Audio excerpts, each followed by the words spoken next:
All right, recently I had to part way with one of my favorite headphones that I've ever used, but it's not a sad tale. It actually reminded me of why I think the headphone community is one of the coolest ones to join. And today we're going to talk about that headphone. It's the Meze Empyrean Elite. So the Meze Empyrean Elites, or the Meze Elites, or the Elites as I might call them throughout the rest of this video, are a pretty well documented headphone on the whole YouTube headphone sphere. They've been out for a couple years now, and they've actually had like some iterations. There's been like special edition versions of them. And Meze itself is a pretty renowned headphone maker in the high-end hi-fi headphone sphere. There's like their entry levels, the Meze 99s, the Meze 109s. There's the kind of mid-tier with the Meze Lyric.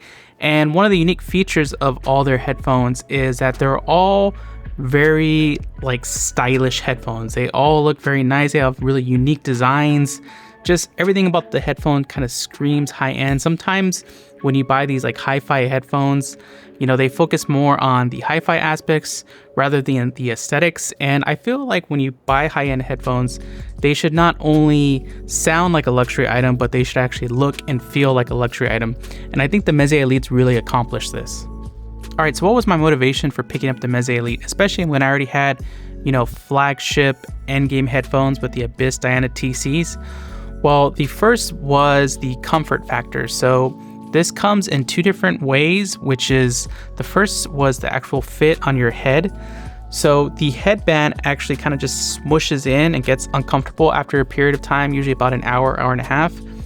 And the ear cups get pretty warm and you just need to take them off every so often to take a break. So they're not the best daily drivers in that sense. The other way is just by the function of the headphones themselves.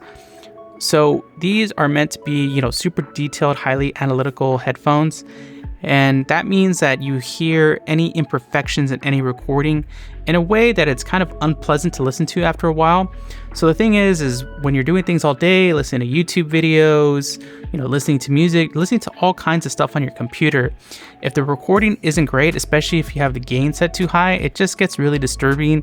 And especially when you're trying to achieve that kind of flow state, if you're editing something or just working through documents, you know, having to constantly take off the headphones, getting annoyed by the audio, it really kind of just takes you out of it. And then you're just browsing YouTube all day and looking at other headphones to buy, which is how you come to the Meze Elite. So many reviewers have stated that the Meze Elite is the most comfortable high-end audiophile headphone, and it definitely does not disappoint in this regard. Now, when you see the headphone, it looks massive. It's way bigger than the Diana TC. It looks like it's just going to crush your head. But thanks to the well thought out design and the materials used, it's actually a really shockingly light headphone. There's carbon fiber in it, and the way the weight is distributed, especially with the headband and the ear cups and the way they sit along your face, it basically kind of disappears on your head after a short amount of time, and you don't feel any of that fatigue that you can feel with a lot of other headphones. I think the only other headphones that may have been just as comfortable to me have been the Sennheiser 800S, and I could wear those for 10 to 12 hours a day, same as these, and I don't have the same overheating issue like I did with the Diana TCs. Now, like I said, there's another factor that comes in that, which is the sound. Now, the Meze Elite does not try to be the most revealing analytical headphone. That's not its sound signature at all. That doesn't mean that it's a bad sounding headphone. What it's meant to be is a chill, nice sounding headphone for basically whatever you throw at it. So no matter if the music was mastered poorly or you're watching some bad meme on TikTok, it all is nice and easy to listen to with the Meze Elite. And I do like that it has a really good representation of low end, so that if you're playing a lot of, you know, bassy music, like, you know, a lot of hip hop music and things like that, which I tend to do, or if you're playing like electronic music, you can really feel it, and it's really pleasant and easy to listen to. So you can listen to a lot of things for a long period of time, and it's very comfortable to wear for a very long period of time. But then you may ask, okay, so this sounds like your perfect headphone. Why did you let it go? All right, so why did I get rid of these headphones? Well, there was a period of time where I was actually trying to get rid of all my headphones and just have one, which was supposed to be the Diana TCs.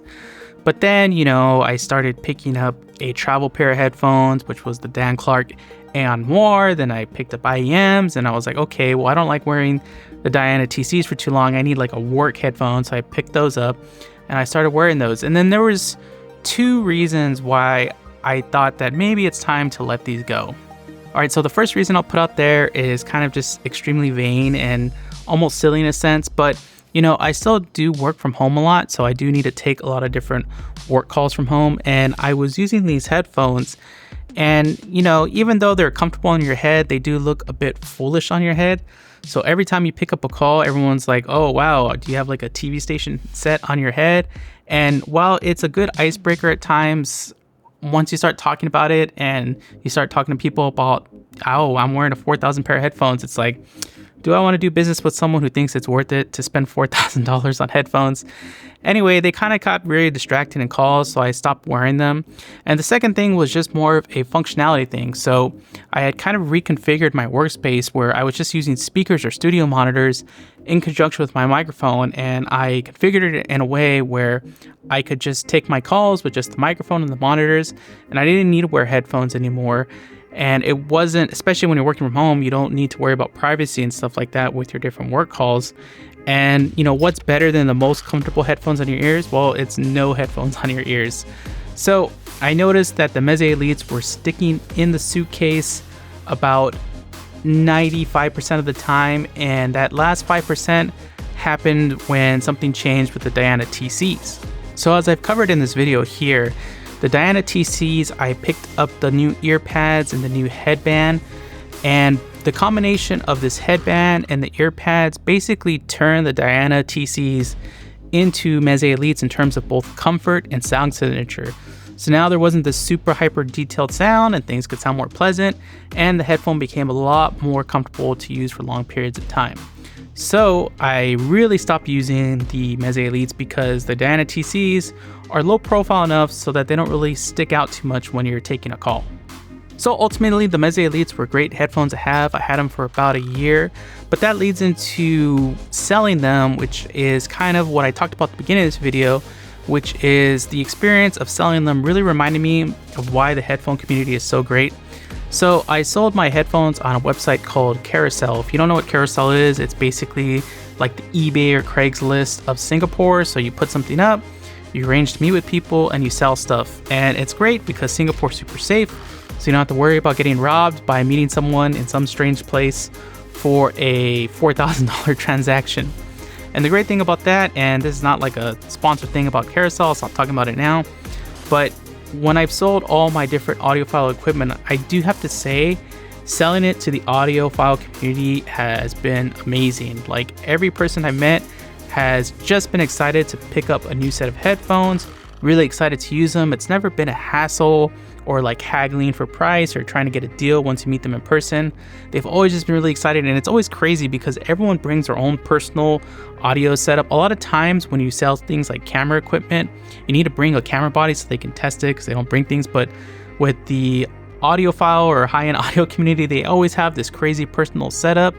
They're always extremely careful with the equipment and testing it, and always super excited, super friendly to work with. I remember one time, I don't know what happened, I sold an amp and I sent it to the person, and when they plugged it in, I don't know if there was a short, something happened because the amp was working before I sold it, but it was broken and it didn't work for the person anymore. They sent it back to me. I don't know what was wrong. I refunded them, but they were like willing to like RMA the amp for me and troubleshoot it and try to get it to work. So it's really great to work with a friendly community. Could be different in different parts of the world, but at least here in Singapore, the audiophile community is really cool. There's meetups and can jams that come out here, but it's nice to always have a bit of positivity. It's nice to enjoy a set of headphones and know you can pass on to someone else that will enjoy and appreciate them as well. But that's my story for the Meze Audio Elites. Definitely give them a recommendation if you're that person that wants their endgame headphones, but also, you know, wants to chill and vibe with their music or use it for work and doesn't need to use a webcam. They're a great pickup. Let me know if you have any questions about them in the comments. Thanks again for watching. See you on the next one.